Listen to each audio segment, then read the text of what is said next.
क्या खूबसूरत नक्काशी है। दोस्तों, travel with Salma Thailand series में आज हम पहुंच गए हैं सैंक्चुरी ऑफ ट्रुथ म्यूज़ियम में, जो कि है पटाया में। ये सारा म्यूज़ियम सिर्फ और सिर्फ चकले से बना हुआ है, वो भी बिना किसी कील के। हाँ दोस्तों, बिना किसी कील के वुडन का इतना बड़ा बिल्डिंग इन्होंने कैसे खड़ा किया है, ये भी हम आगे वीडियो में देखेंगे।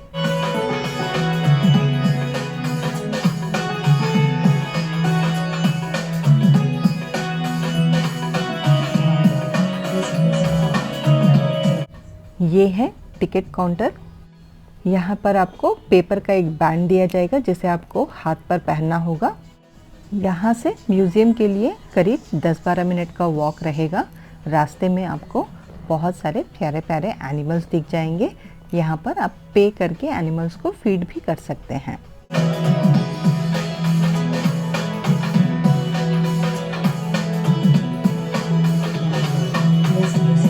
म्यूज़ियम देखने शायद स्कूल से बच्चे भी आए हुए हैं। ये देखिए, अलग से नमाज के लिए जगह भी रखी हुई है इन्होंने। थोड़ी दूर वॉकिंग करके हम पहुंच गए हैं सैंक्चुरी ऑफ ट्रुथ के व्यू पॉइंट पर। सच में बहुत खूबसूरत लग रहा था। पीछे से नीला समंदर और बीच में सैंक्चुरी ऑफ ट्रुथ का बिल्डिंग।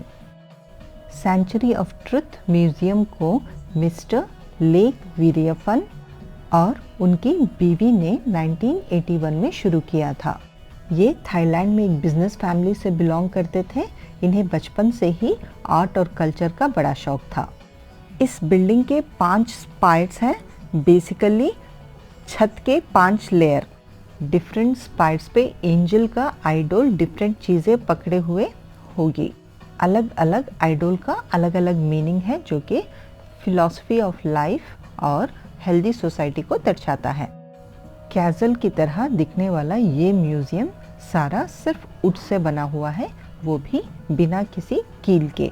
ये कारनामा इन्होंने कैसे किया, यहाँ पे डिस्प्ले में भी थोड़ी चीज़ें रखी हुई है। ये देखिए, बटरफ्लाई जॉइंट वुडन ब्लॉक्स को जॉइन करने के लिए कैसे यूज़ किया है।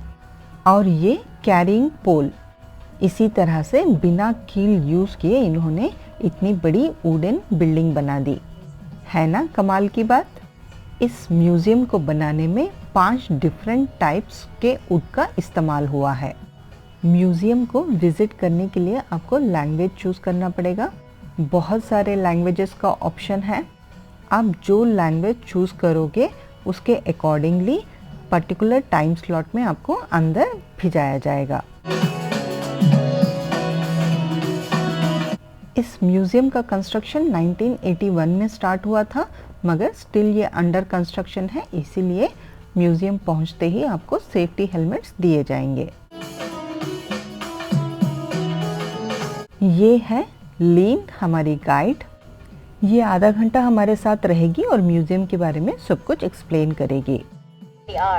My name is Lynn and I'll be the staff to do the English tour at this time. We will spend time about 45. सबसे पहले लीन हमें लेकर जा रही है फैक्ट्री को, जहाँ पर वुड कार्विंग और क्राफ्टिंग का काम चल रहा है, जो कि म्यूज़ियम में लगेगा। ये है फैक्ट्री। यहाँ पर बहुत सारे क्राफ्ट्स पर्सन काम कर रहे थे। बहुत ही बारीक और खूबसूरत नक्काशी छोटे से छोटे वुडन पीस पर हो रही थी और बहुत बड़े वुडन ब्लॉक्स पर भी हो रही थी।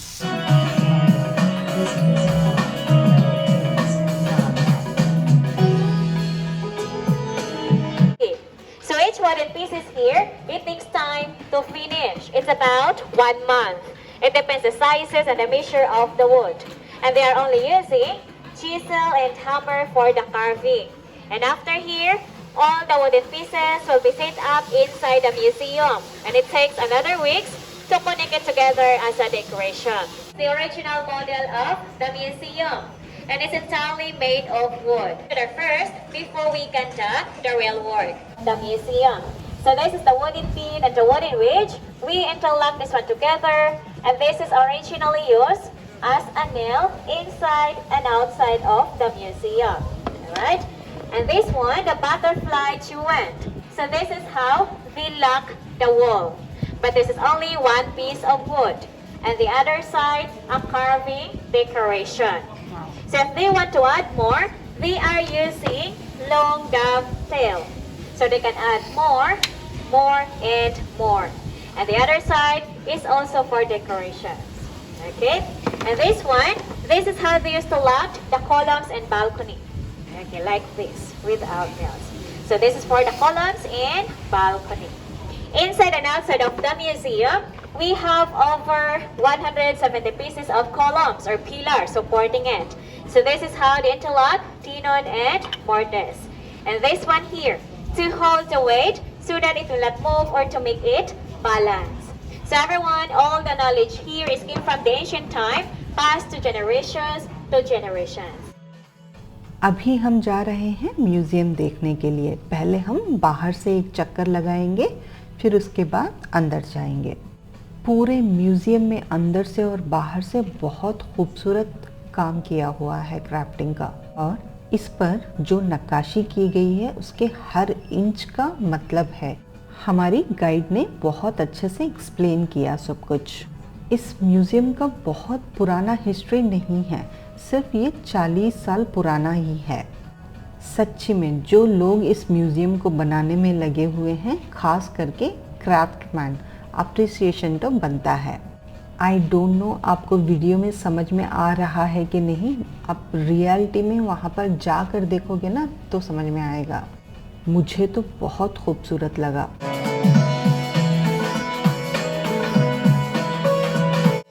अब हम जा रहे हैं म्यूज़ियम के अंदर। म्यूज़ियम के अंदर की नक्काशी देख के तो आपके होश ही उड़ जाएंगे। इतना बड़ा और इतना खूबसूरत, ऐसा लगेगा कि आप किसी और ही दुनिया में पहुंच गए हो। इस सारी नक्काशी को एक मीनिंग के थ्रू किया गया है, लाइफ के फिलॉसफी के बारे में, पैदा होने से लेकर मरने तक, ज़िंदगी के मोरल वैल्यूज़ के बारे में, यूनिवर्स के बारे में, एनवायरनमेंट के बारे में, हेल्दी सोसाइटी को कैसे बनाना है इसके बारे में, डिफरेंट बिलीव्स के लोग एक साथ पीसफुली कैसे रह सकते हैं, ये सब चीज़ें नक्काशी में बताई गई हैं। Truth of life represented through the sculptures. So this is her the first room, the first truth of life. Who are we? Where we come from? So this hall here was built to show a concept of human equality. So no matter how rich you are, where you come from, or the religion you believe in, we are all the same. We are all compounded with the 4 basic elements. So the first one there, okay, that one there, that is the element of earth. It is considered to be the most solid comparing to other elements. In our body, it refers. ये museum का centre part है। इसके अंदर जाना हो तो बड़े ही respect से चप्पल उतार कर जाना पड़ेगा।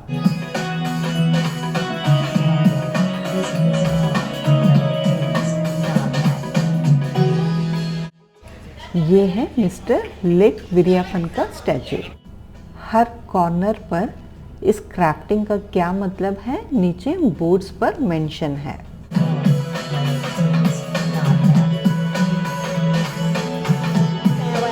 So if you are a parent, taking care of children, provide them education, and teach them how to be a good person in the future. So that is what a parent is responsible for. So right there, it represents a picture of father and mother taking care of the children with a smiling face, symbol of happy family. Respect, love, and look after each other. Not boxing each other, right? ये वाला carving society में एक दूसरे को help करने को दर्शाता है ना खूबसूरत। तमिलनाडु से चोला डायनेस्टी का रूलिंग था थाईलैंड पर, उसका इम्पैक्ट अभी भी दिखता है। Is our first care, first teacher, first school, and our first friend. And when we say family, it does not only represent our biological family or by blood, but also for those who we love and care, like our partner, friends, co-workers, or neighbor. We can consider them family as well. So this family sculpture here represent the sacrifices of our parents. Thailand के traditional costume में pictures भी click करवा सकते हैं। यही था दोस्तों century of truth museum का इन एंड आउट पूरा इन्फॉर्मेशन। अगर कुछ भी डाउट हो नीचे कमेंट सेक्शन में कमेंट करके पूछ सकते हैं। तो मिलते हैं अगले वीडियो में। Stay connected. Thank you.